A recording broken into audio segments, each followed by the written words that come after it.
How to apply for a temporary residence for the purpose of employment in Slovakia. If you wish to live and work in Slovakia, one of the possibilities is to obtain a temporary residence for the purpose of employment. This type of a temporary residence is issued on basis of the Labor Office consent. The procedure on how to apply for this type of residence is following. In the first step, you need to find an employer. The most commonly used job portal in Slovakia is Profesia. It is also available in English language. You can filter job offers by region, position, category, language, etc.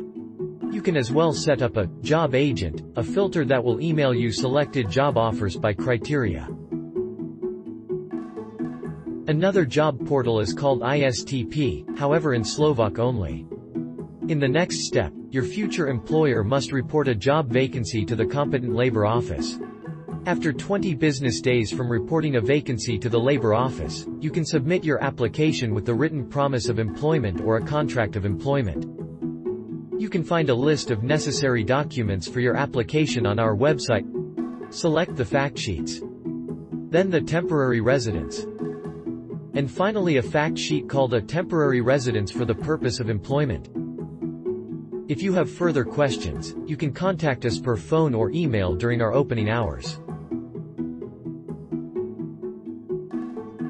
Please, find more information on our website.